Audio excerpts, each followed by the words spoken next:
se defender, ela faz um desespero. Ela sai batendo as asas, gritando. Ela faz um desespero. Ela está casada. Ela faz. E ela... Às vezes nós convivemos com pessoas que agem assim, completamente desesperadas. Como se fosse alguém que não tem o dom. Nós temos o dom, o Senhor nos promete que vai conosco até o final. Que base eu tenho para ver isso? Ela sabia que isso não iria terminar dessa forma. Olha o versículo 30. A mãe do menino disse: juro pelo nome do Senhor e por sua vida, que se ficares, não irei. Ele vai com ela e fala simplesmente: se você não voltar comigo, eu também não volto. Você não vai voltar, eu não vou voltar também. Ela tem certeza absoluta de que se o profeta vai, é dessa forma que tem que acontecer. Ele precisa ir, ele vai orar e o Senhor vai fazer acontecer. Ela crê naquilo que o Senhor irá fazer. Ela diz uma outra ponto que eu coloquei que demonstra a maturidade diante da adversidade. Ela diz ao marido: não se preocupe. Não se preocupe. Versículo 23 diz isso para nós. Ela mandou selar a jumenta e disse ao servo: vamos rápido. Não. Versículo 23. Ele perguntou, mas por quê? Não é lua nova, é no sábado. Ela respondeu: não sei. Ela vai. Irmãos, o rosto daquela mulher, se o rosto daquela mulher expressasse desespero, desconfiança, ou a sua voz, seu marido teria desconfiado de alguma coisa. Se ela tivesse demonstrado que estava desesperada, ele teria percebido. Ele faz a pergunta simplesmente porque a gente percebe aqui que faz parte já dela. Olha só, esse menino, ele já não é mais um bebezinho. O fato de demonstrar o menino estando na colheita com o pai é porque ele já era grandinho. Provavelmente esse menino já tem em torno de uns 11 anos. Se tiver menos, é pouco.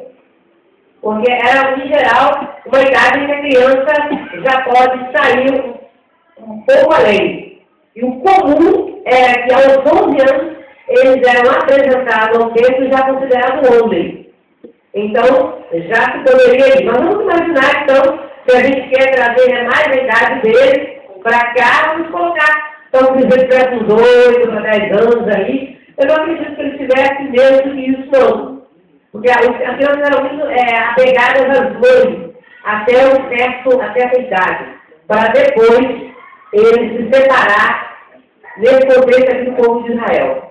Então, essa criança, ele quer ir conhecer a lavoura, conhecer como era feita a ceifa, ele tem uma curiosidade, ele já tem idade, a mãe deixa isso.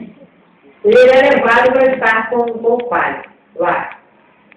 Mas a gente vai perceber que já ela tem esse hábito de ir continuamente ao encontro do profeta. Em que época essa mulher costuma fazer isso? No sábado ou na lua nova, que era a época da colheita, não é lua nova. Então é algum período de colheita, mas não é a lua nova, que era a época em que ela deveria comumente ir e levar algum presente, alguma oferta. Ela deveria ir ao encontro. Por isso que ele pergunta. É só por isso. Ele diz para ela por que ela está indo. Então, ele só quer saber por que a razão da visita, porque não é uma época especial. Ela diz para ele que ele não se preocupa.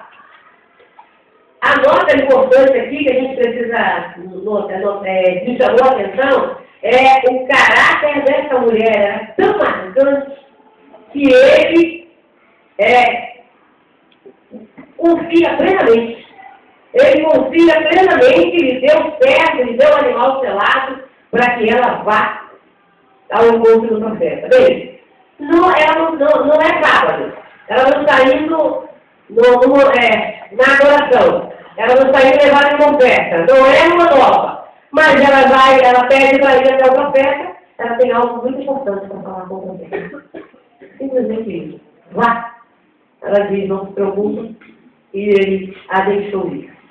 Irmãos, para concluirmos, 3 pontos que precisa fazer parte do nosso dia a dia. Se o assunto é com Deus, ela não fala em tudo. Você percebeu isso? Ela tem um trato com Deus. E ela vai para o profeta.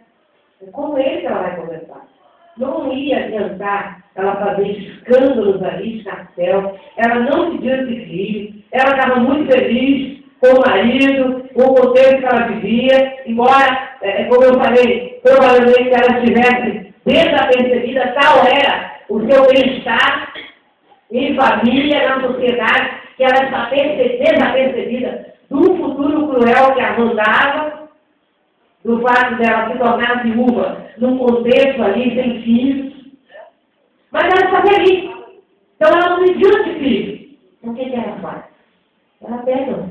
Mas isso não quer dizer que porque ela não pediu, ela não tinha necessidade, Deus sabe que ela tinha necessidade. Lá no seu coração. E um fato que mostra que ela tinha necessidade do filho, essa passagem, em que quando Eliseu lhe pergunta sobre, Eliseu lhe diz que nesse tempo você vai ter um filho, ela diz o seguinte, meu Senhor, não brinque com a sua vida. Não brinque comigo. Né? Não faça essa brincadeira. Porque eu sei que meu marido é de hoje. Não faça essa brincadeira. Então, ela é feliz, ela está naquele contexto, mas ela sabe, lá dentro do coração dela, ela tem uma necessidade. Embora ela não pusesse essa necessidade, mas ela tem. Então, ela está diante de uma necessidade que foi suprida pelo Senhor. Então, o Senhor, no momento em que algo acontece, ela precisa se derramar aos pés do Senhor. Isso é o ponto 1. Eu quero chamar a atenção do Senhor. Coisas que são resolvidas pelo Senhor precisam ser levadas diretamente a Ele.